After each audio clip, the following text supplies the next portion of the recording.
I don't know how to start a video, but I'm Hootless, and this is Stardew Valley Honeybuzz, episode 7, I think. And there's Clint probably telling us about geodes. Yep. Skip. So we can harvest a few more parsnips today. Oh, hold on. Gotta throw away some of this stuff. Topazes, stone we'll keep. We'll also keep the copper, geodes, stone. We'll keep the spring onions on us. And we'll probably use them, kill 10 slimes, that's fine. We'll probably sell the parsnips, that is. And use the onions. Just because the onions are a pretty good source of energy. And, you know, we get money for selling parsnips. A lot more than selling onions, I think. There we go. All of our plants are watered, so now we can go do our usual rounds. Start out by selling the parsnips, and then we'll check for some forageables. Also, there seemed to have been a bit of a misunderstanding last episode, maybe. Like a little bit. When I say that indie devs shouldn't price their games so highly, it's not that I don't think that their work is, you know, worth the money. You know, obviously, if they worked on the game, they spent a lot of time on it, and they probably had a lot of failed projects before that game. They do deserve to get a lot of money, and, you know, everybody should be paid equally and fairly and all that. Everybody who worked on the game. But I think that a lot of indie devs put too much... I don't know what the word I'm looking for here is, but... like, they weight it too heavily, the amount of work that they put into the game, compared... like, they add on... you know, they haven't made a game before that, in some cases. Not all cases. A lot of times, there's also, you know, indie devs that release multiple games that are all successful. But at least, like, for me, I've worked on a lot of games and never made a single cent from any of them, because none of them actually made it to being published. But if I made a game that actually made it out there, I would probably also, you know, weight it based on all the work that I've put into all of my games, rather than the work I've put into that game. So, it's like if you're a painter, and none of your paintings ever really gain any popularity, and then one painting gets, like, really popular, you know, you'd want to sell it for a lot of money, because that might be your only painting that gets popular. And it's kind of like that for games. Indie devs see a lot of failure before they see success, if they ever see success at all. There's a lot of people, like myself, that they work and they spend all this time on games and developing games and designing ideas and all that, and then they nothing ever comes of it.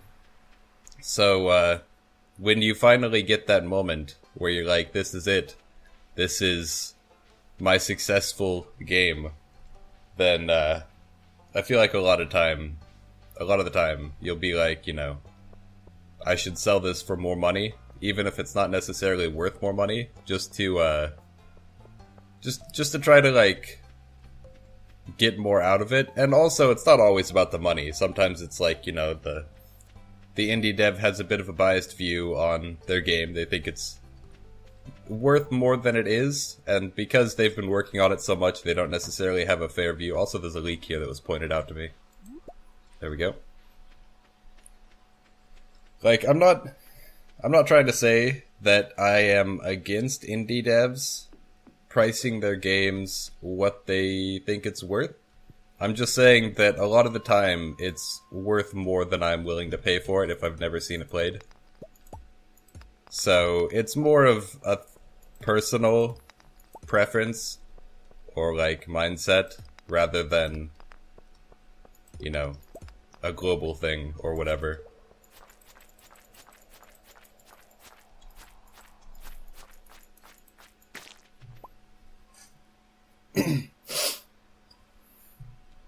And there are definitely some games that are worth the high price tags. For example, RimWorld, which is definitely an indie game.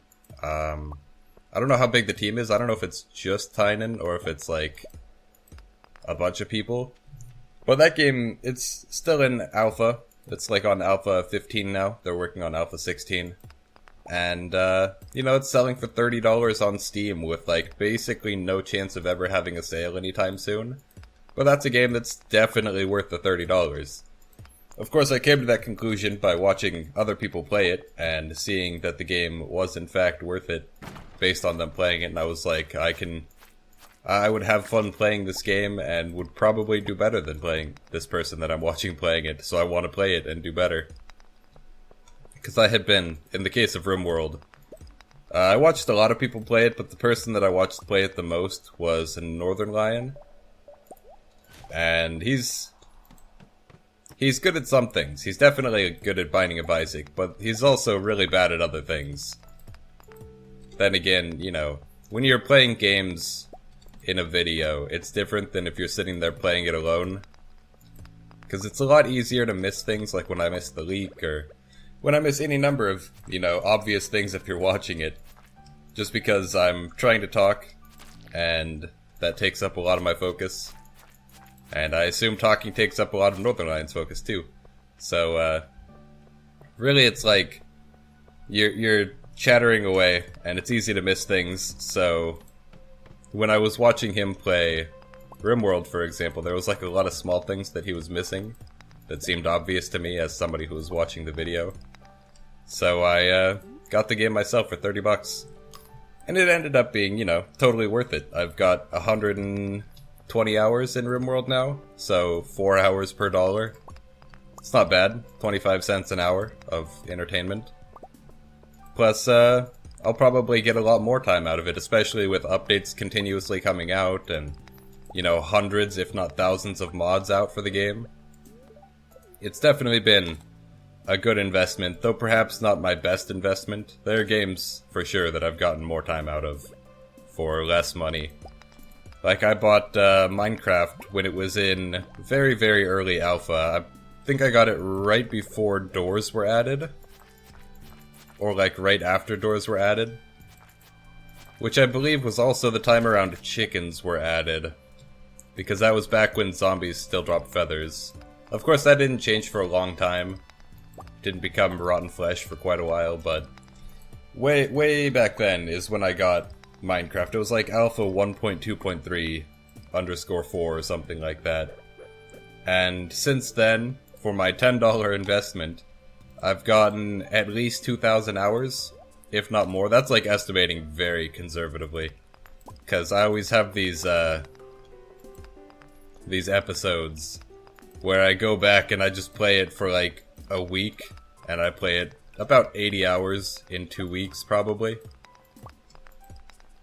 Happens more than I'd like to admit with Minecraft, although it just happens. I'm probably getting almost to the point where I'm going to do that again. I've been wanting to play lately. Get back into Infinity Evolved Expert Mode and all that. So Minecraft is probably the game that I've paid for that paid out the most. I also play, you know, RuneScape and MapleStory, League of Legends, and those games are all free to play on a technical level. There are, of course, microtransactions in each, be they, you know, membership in RuneScape, or Nexon Cash in MapleStory, Riot Points in League of Legends, and I haven't bought Nexon Cash at any point for MapleStory, so I've basically been playing that game for free, completely for free. I did have a RuneScape membership for a long time though, and I also have put more than I would like to admit into League of Legends. I think I've got, you know, like a bit more than $700 in League. It's a lot of money, but then again, it's spread over 3.5 years, so it's really not that bad. Especially when you consider that I've got 4,000 games played, roughly 1,600 hours. It's a long time to play a game. And even then, actually, you know, $700 over 1,600 hours, that's just like two hours per dollar. So 50 cents per hour, which is still worse than Minecraft. A lot worse than Minecraft. It's probably worth less than, I don't know, RimWorld, I guess? Because RimWorld I only paid $30, got 120 hours, so it's definitely up there. Where's the exit on this floor, please? There's just no exit here. Why? I guess I'm going back up then. Wait. There we go. If it'll die at any point.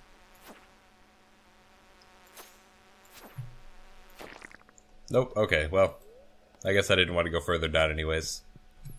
So, yeah, that's like... I get attached to games. If I'm gonna play a game more than, like, 10 hours, maybe more than, like...